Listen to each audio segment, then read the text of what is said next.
Welcome to Adventure Cookouts. I don't know about you, but every time I go camping, I always want something sweet, but it is kind of hard to know how to cook these things over fire, particularly cakes.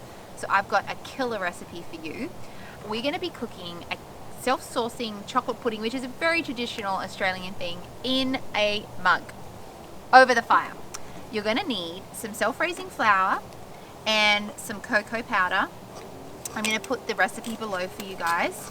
You're going to mix it up with a cup of sugar. A really good hack when you are planning to go camping, I would suggest mixing your dry ingredients together before you leave the house and just pop them in a little Ziploc bag, and that way you can just have it and pull it out, and all you've got to do is add your wet ingredients. So I'm just going to give that a nice little mix together, and we're going to create what we call a well in the center, which is just a little hole in the middle of your dry ingredients. You're going to crack an egg in there and a cup of milk. I feel like I need a little bit more, so I'm just going to throw in a little bit of water.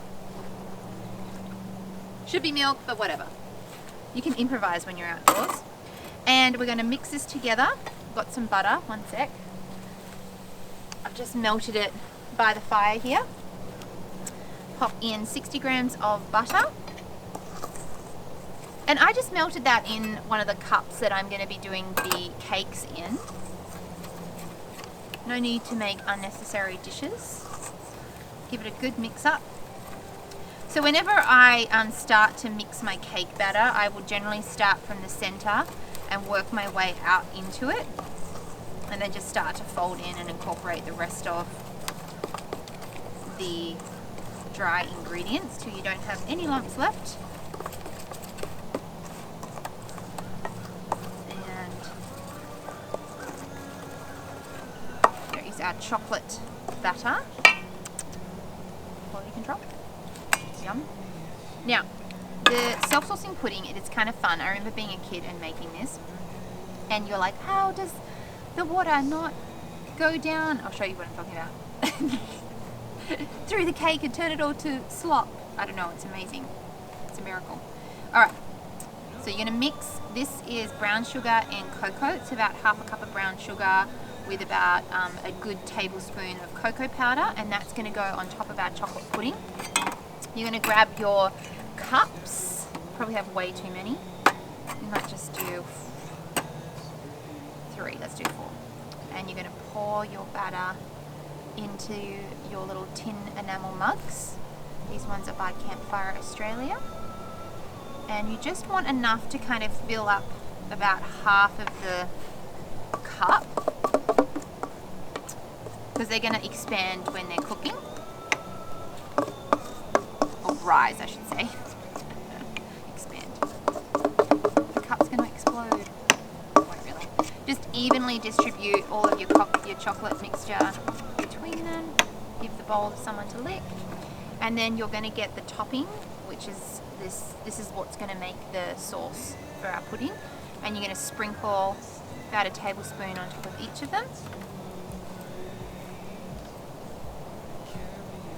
Like so. You see what I mean? Just divvy it between it. Ta-da! And then I've got some hot water by my fire. So you kind of want boiling water. This is not quite boiling, but that's okay. It'll still do the job. Clean up my little workspace here. And what we're going to do is pour the hot water over the top of our chocolate ingredient, like our dry brown sugar cocoa mixture. And it is amazing. You think it's going to turn to chocolate slop, but it doesn't. It turns into this really yummy chocolate sauce that it seeps to the bottom of the cup when it's cooking. So you pour probably about half a cup over each of them, and then you need some aluminium foil, and you're going to cut a nice little square off, or rip a little square off.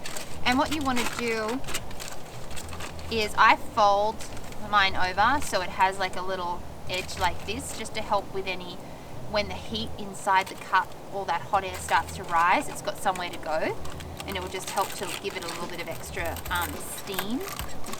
So you're essentially like steaming this pudding in the cup like this. And there you have your little chocolate self-sorting cup pudding. I'll sort these ones out later, but I'm going to show you how you put them into the fire. So in the fire here, I have had this going for a little while. I'm just going to rearrange my coals. Just going to break up some coals. I don't want it too far in because I really don't want it to burn, but I just want enough that it's going to start to cook my cake. And I've put it in the position where the wind's blowing, which is why it can be a little bit further away from the fire because it's still getting a lot of radiant heat. So if you're cooking this in an oven at home, you'd be wanting it to sit about 180 Celsius. I think it's about 350 Fahrenheit. And then with my hands, it feels nice and hot there. So I'm just going to create like a little cave at the back here for all of my cakes to sit. And then you just simply leave that for about 15 to 20 minutes. And then you open it up and hope that you haven't burned it. Moment of truth, guys. Let's see how our chocolate self-saucing pudding turned out. So, oh, hello. Blow the coal off, like so, or you can just get a little dishcloth and wipe it off. And then we're just going to gently pry the foil off the top of our pudding. And hello, sunshine. That's what I'm talking about. This will be very hot, this cup, so you can definitely cool it a little bit if you want to before picking it up. I can handle that just because I've got asbestos hands. But before I add cream to it, I just want to show you how light and fluffy that is. I'm so proud of myself, and you can see all of the chocolate on top of that. That's your little sauce that falls to the bottom of the pudding. Yum!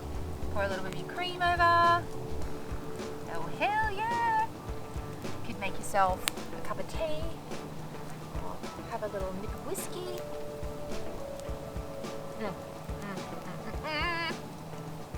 Which reminds me of being a kid. We've made this all the time, but in the oven. There you go, 1 cup chocolate self-saucing pudding. Oh, yum. Comment below. Let me know if you love this recipe as much as I do.